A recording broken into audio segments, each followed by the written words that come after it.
Welcome to the Society Pod, a podcast for entrepreneurs, marketers, and leaders. Here's your host, Jessica Byrne.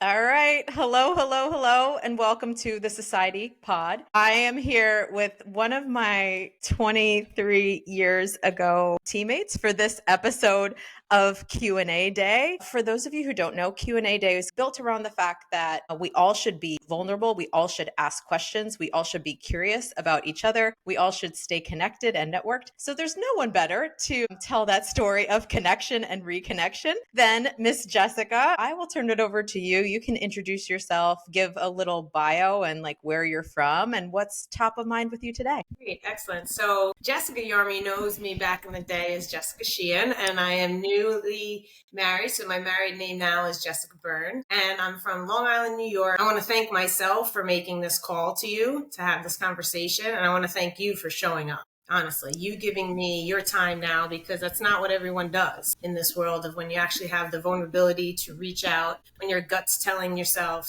let's go, let's do it. You can't do it alone. So you reach out and you're showing up for me as I bring myself forward, Jess. And I thank you for that.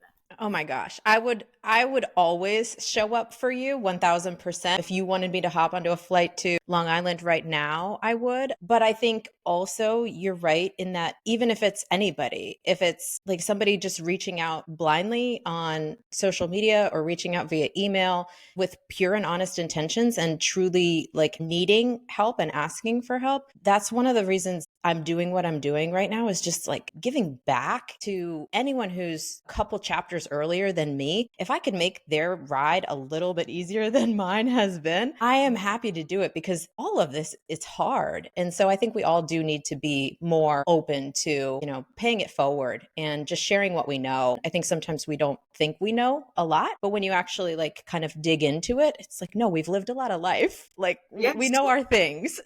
Creating this give and receive loop, these type of question and answer things on a podcast, you hear yourself and other people. A lot of podcasts, I'm like, oh my gosh, like that's me. That's what I'm thinking. That's what I'm feeling, right? You don't have to be this like star or this famous person, right? I think bringing it down to the roots of the hustlers of the world that are doing such good work on this platform, I can actually hear myself ask the questions, right? I can hear and listen and absorb to, what your perspective is, what you actually hear from what I'm asking. So that brings me to the point of, if I give a snapshot of my bio of where it's at, is that, we played collegiate soccer together at Loyola College. After school, after college, was personal training, strength and conditioning coach, and wanted to evolve that. Was loving it, and I knew that there was more. And the breadth of my work over the last 23 years was combining strength and conditioning, personal training to the masses of like all ages, right? So I've always kept that over the last 23 years, which has honestly been the moving of the needle of being able to step up and handle any type of circumstances, because I never like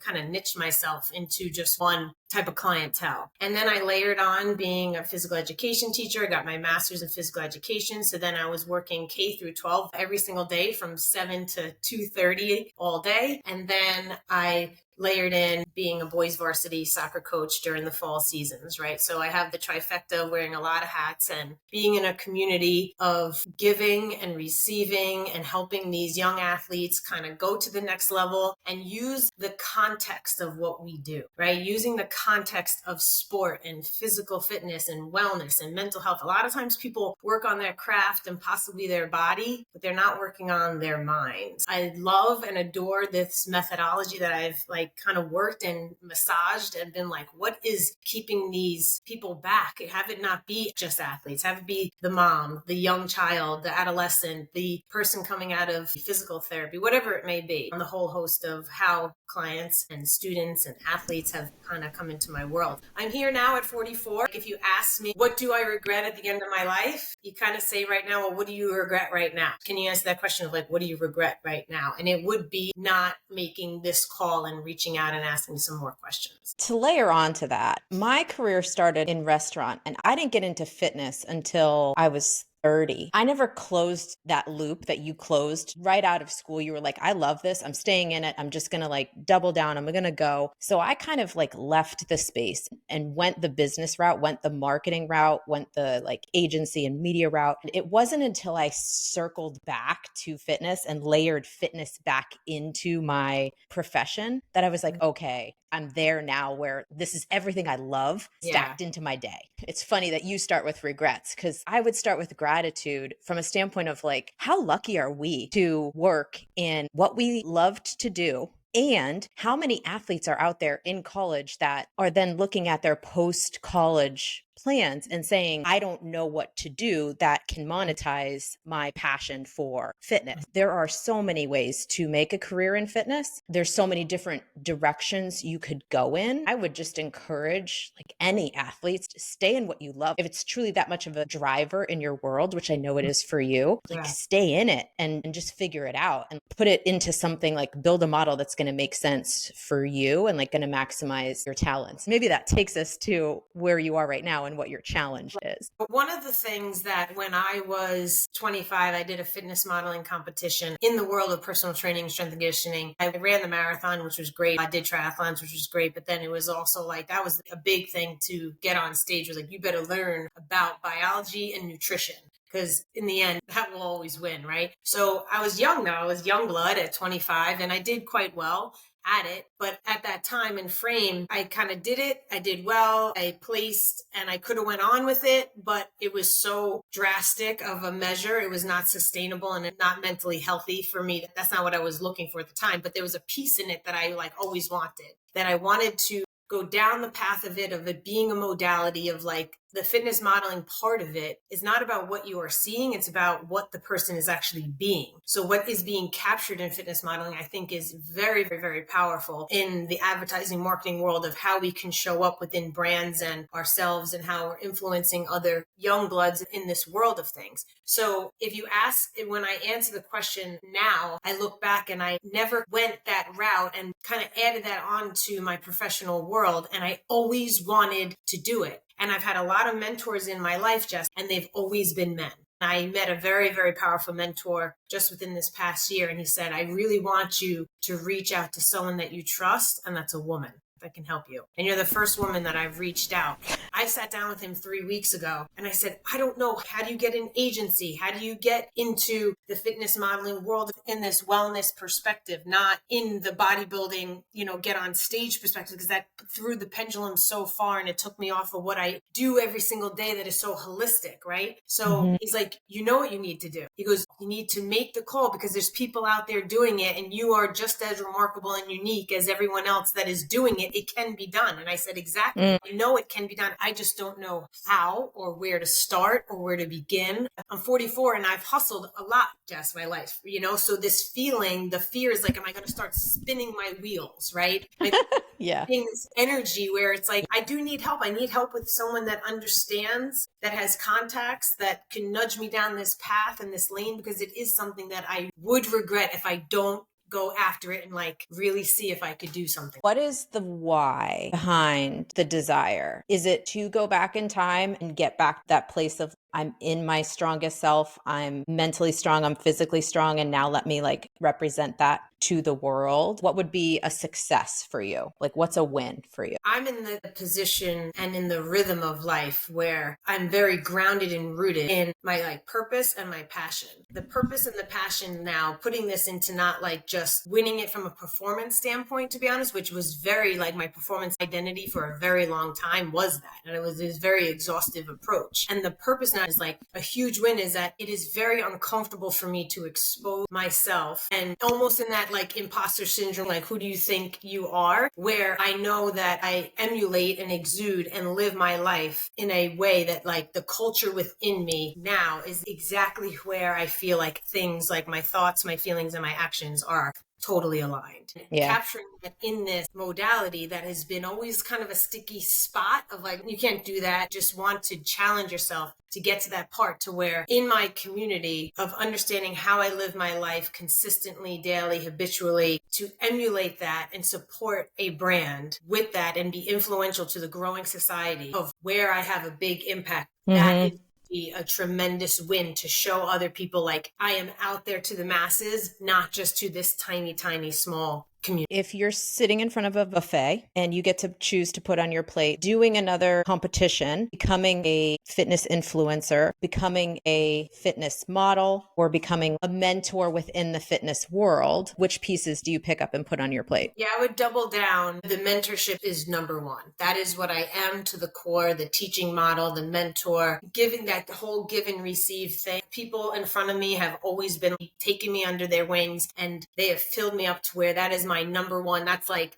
filling my plate with tremendous amount of fibrous vegetables, right? Like you just load it up first. Like that is like a full-blown big ass salad. That would be my foundation of just supreme mentorship. I think within that, then it would be layering on the fitness modeling part of it, because the model is the emulation. The fitness influencer and the competition, it's not for me. First of all, social media, it's not my vibe. I am a homegrown, under the radar type of person, to be honest. I wouldn't really put that on my plate. And the competition for myself at my younger age, I checked that box and it throws the pendulum and the boomerang out too far. Understanding fitness, wellness, biology, it's not a place that I like to run in, you know? I'm speaking about this more from the business side of the fitness industry as opposed to the personal training side of the fitness industry. But what I see in the fitness space as a consumer of fitness, let's just say, there is so much content around fitness now that is in the bucket of influencer and is in the bucket of aesthetics and is in the bucket of motivating through comparison, as opposed to where I know you're at, which is more of like a holistically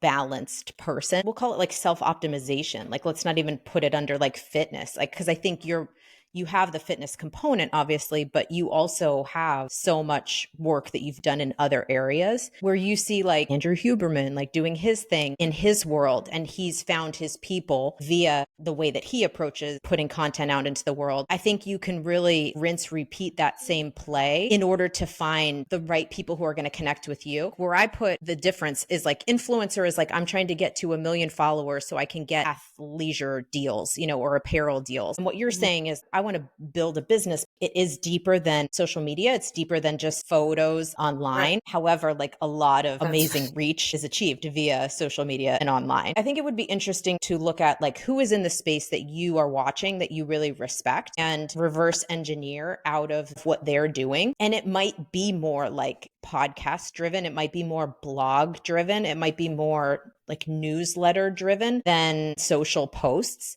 But the social posts are going to be needed in order to pull off the modeling thing. Like so much of modeling is coming from Instagram right now. Yeah. So you'll need to have like a balance there. Within your network, there is probably someone who is an amazing photographer who would take amazing photos of you almost in a trade for, hey, I will coach you. I will, be your personal trainer. In exchange, they'll do like one photo shoot with you a month. So you have great content that's in that I want to be a fitness model, and it'll kind of be like beacons for other fitness companies to see, to, hire you. I don't think you need to work with a modeling agency to get that done. Like so much of fitness modeling goes through Instagram and could even go through like once you have a good grid set up where you're happy with it, send your profile out, like reach out to apparel companies. You probably have apparel companies in your DMs right now that are like, we'll send you some stuff. Right. Anytime you get those, do them, because if you do a good job with those just apparel exchanges, it's going to show that, oh, like you're a legit person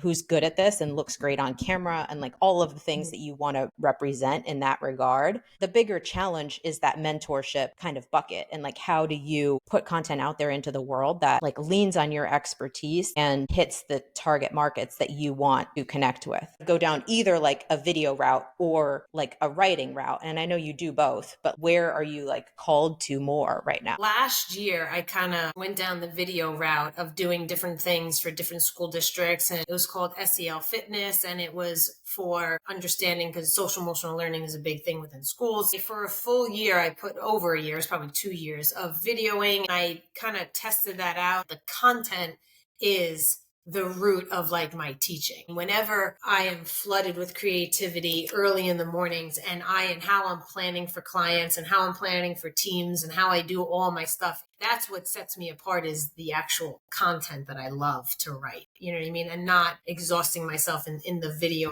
process. Because along with all the other things I'm doing, like being a full-time teacher and a coach, having this on top of it, it's like the bandwidth. You have to protect against the bandwidth, your energy and who you are and how much you want to deplete yourself, and understanding how drained you are and how you want to show up every day. And when you are a high functioning type of person, protect against burnout. So to answer that question, it would be on the content side, like the actual writing of content, which I find myself very creative with. Go back to like college athletics, you're in 2-a-day practices. It's a grind. And then you got to like manage the rest of your world outside of it. This is the exact same moment. What do you love enough that you're willing to make that sacrifice? Because it's a sacrifice. It's like, oh, I'm going to get up early to do this. I'm going to stay up late to do this. I'm going to like slide this stuff in to every single free moment that I have. And so you have to love it. Otherwise, it's going to feel like such a grind. And you don't want it to feel like a grind. You want it to just be a natural extension of your day. At this point, I can.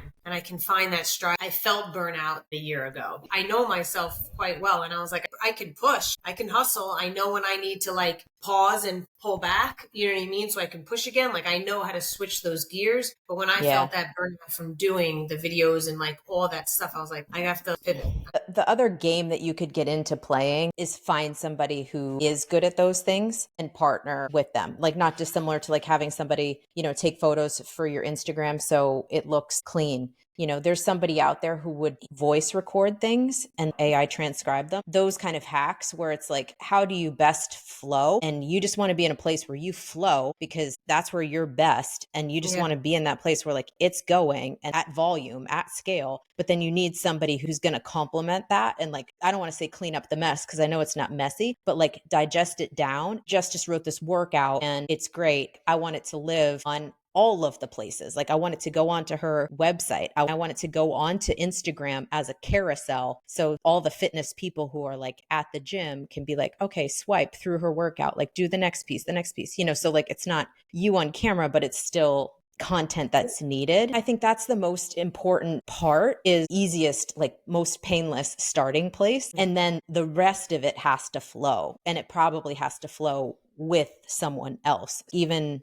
this podcast, I'm going to be the recording of it. But then in terms of like where it's going to get posted, who's going to put the hashtags on it, who's going to edit it, who's going to put it onto Twitter, and there's all the different social channels plus my social channels, like all of that is just, you can sink yourself in it. And if it's not something you're naturally drawn to, it's like, okay, probably like dish that off to someone, because you still need to do it. Because let's say the end goal is you're going to have a community of badasses. You're going to get to that via social media. You're going to get to that via using social media to get to a newsletter list, you know, email list. It's all going to most easily start from social media. It's maybe putting yourself in your strength, in your happy place, but then bring somebody with you. That's the complementary side of it, so that it can grow without you pulling yourself into a place that's going to pull you into burnout. You know, the doers of the world honestly think we can do it all, and we thrive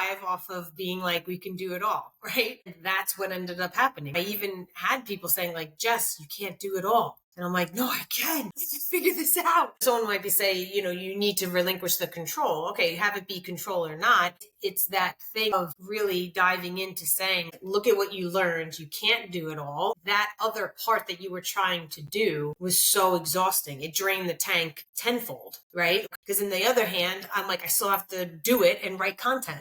That's where you get to burnout, is just where you're doing too many things that aren't natural to your happiest place of work. So it's stepping out of that. I think a lot of times we think it would be more investment to relinquish some of those things. Another fear would be it's not going to be done up to my standards. And then you hire somebody who's really good at it, and you're like, oh, I should have done this a long time ago, because it flows so much faster and they're so much better at it than I am. And then talk about regret. Then you're thinking like, why didn't I do this years ago? Because now I can grow my platform bigger bigger and broader by not Right. having myself confined to this jail of trying to do all the things. It's not possible to do all the things. Yeah, thank you for that extra nudge and reminder. Honestly, like sitting in a space of remembering where I'm at and what the root, the base of where my purpose is and what I want to be, on top of my teaching and my coaching, what do I want it to really look like? The breadth of the work continues to evolve, right? I can continue to give at a rate, and it's going to take some sacrifice. It's going to take a little bit of risk, to launch myself to reach out for that extra help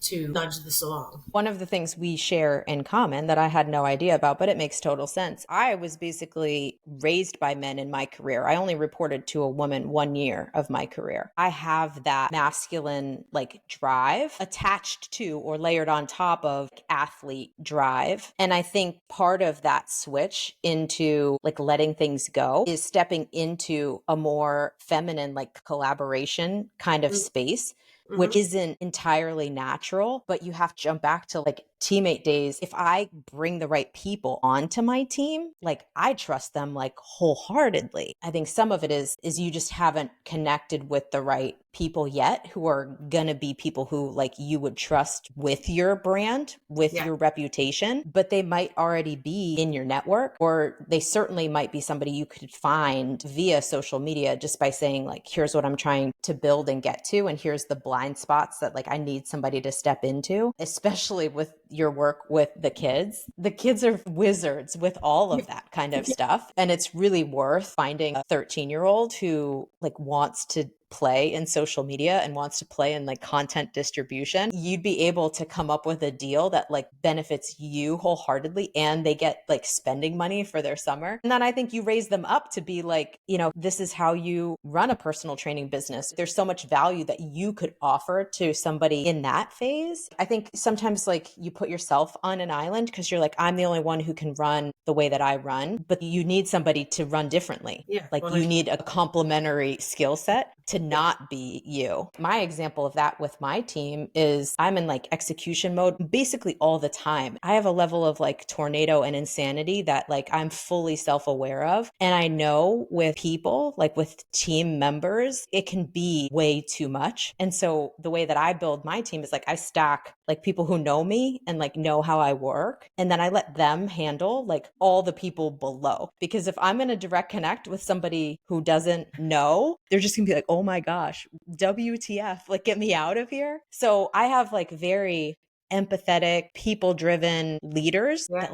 I put on my team intentionally because I'm not an empathetic people person. You just have to structure it so that it makes sense for for you and hire in your blind spots. And I'm not saying hire as a full-time person, but just hourly or part-time or contract.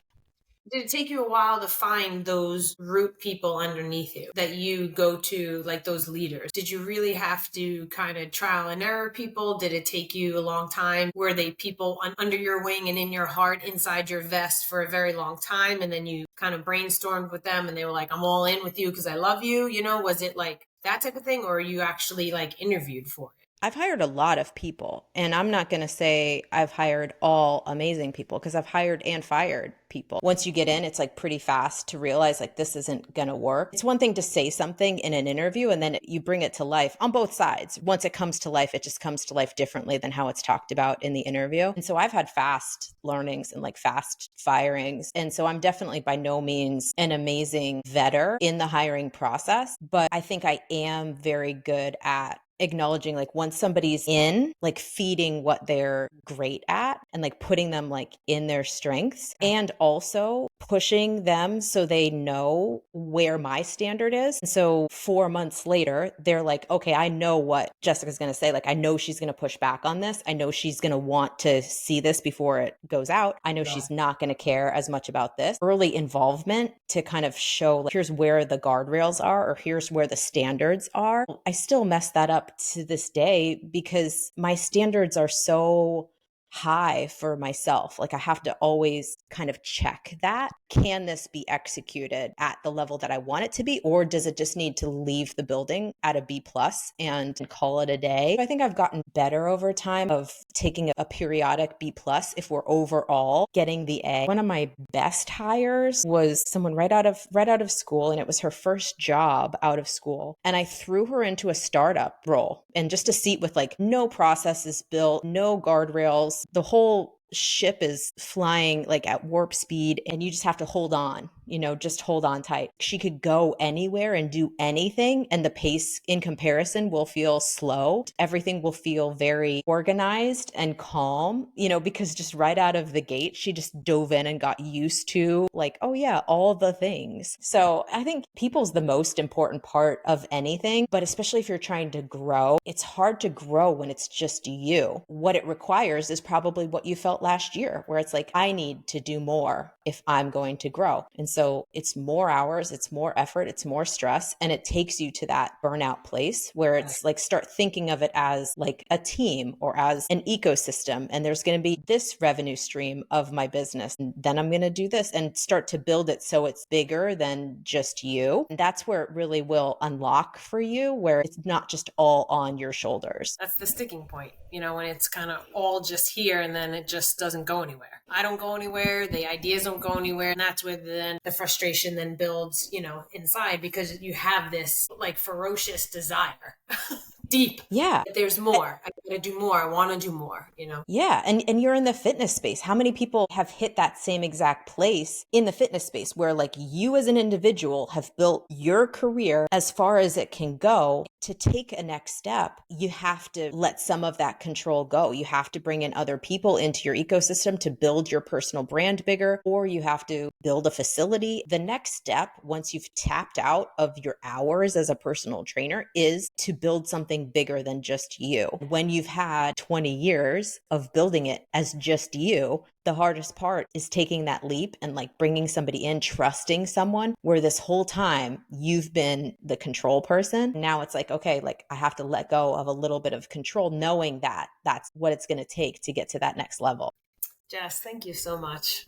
Honestly, just hearing it from another tone, another voice reminds you of what you already know, right? You already know it. Like it's a lot of us are in that place, is that this dialogue, right, that this platform provides it is very empathetic. It is, because you feel, exactly kind of that feeling that I have. And it's not judgy, right? It's not criticism. Yeah. It's very human. That's the biggest thing. It's risk. When you put risk in other people, that's a tough thing to do at times. You can put in yourself because you know how you're going to show. I know. Yeah.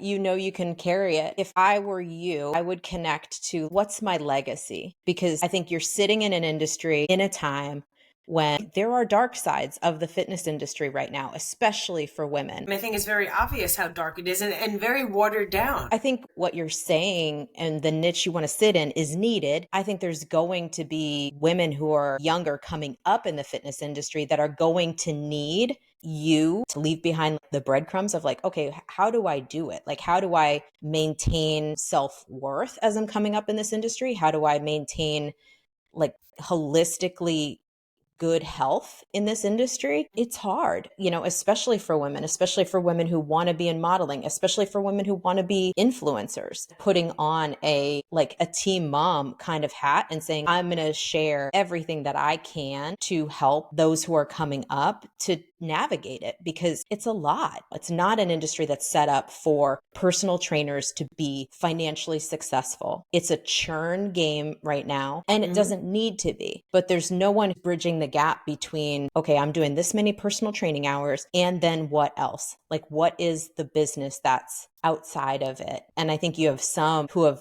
been successful with like attaching the influencer game on top of it, and like, here's my merch and here's my supplements. Yeah. But like, that's a whole like different game also. Who's doing it well? Who's doing it correctly? And I think there's space there for you to step into. Thank you so much. Really. I think as athletes, we just had early self-awareness, and I'm so grateful for athletics and like everything that it instilled. I wrote an article about like the athlete's guide to entrepreneurship, because I think there's so much of athletics that enables you to excel at entrepreneurship. Some of it extends into like how fitness ties into entrepreneurship. For anyone who's out there who's like an athlete, like I think there's just so many great ways to like take what you've learned as an athlete and have it propel you into a career that you love. It's worth really like sitting with it and exploring it because it's out there. You know, to have a career in fitness is amazing, but then also to have a career in like entrepreneurship and building for yourself because you know how to be disciplined, you know how to be motivated, you know how to like connect to your passion. Like there's so many things in athletics that just like are an amazing foundation that like you're graduating with. The context of us being athletes and those athletes out there, it's not the actual sport, it's a context of who we became in that sport. That's all that 1000%. that's all that it is. Didn't matter. People defined us as soccer players and soccer athletes, and we were so much more than that, right? That's not really what I am, to be honest. Well, and good for you for being in that coaching seat because I know you are able to coach not just to the skills, but to that bigger picture. And gosh, like take that to colleges and that's a business in and of itself. Yeah. It's needed. You see that connection for sure. We'll check back in a few months. We'll do a follow-up podcast. I really thank you for this time. Honestly, you showed up. As I bring myself forward this next day, it's really, I'm going to like press pause in that moment, that having a moment of like genuine gratitude of to know like how pretty cool. I haven't talked to you in, 20 plus years. But at a transitional time in my life where I think of a woman that has a powerful energy and is fierce, right? Like myself, like something that resonates with me. It's not because I like saw you on social media, right? You've been on my heart, for a long time. It doesn't matter that I've seen or talked to you, right? So know that you are also seen for how you showed up today and what you just gave me. Honestly, a lot of nuggets in there and reminders. And forward we go. Forward we are. You are equally fierce. And I know anything you put your mind to, you are going to achieve. Thanks so much. We hope you enjoyed this episode of the Society Pod.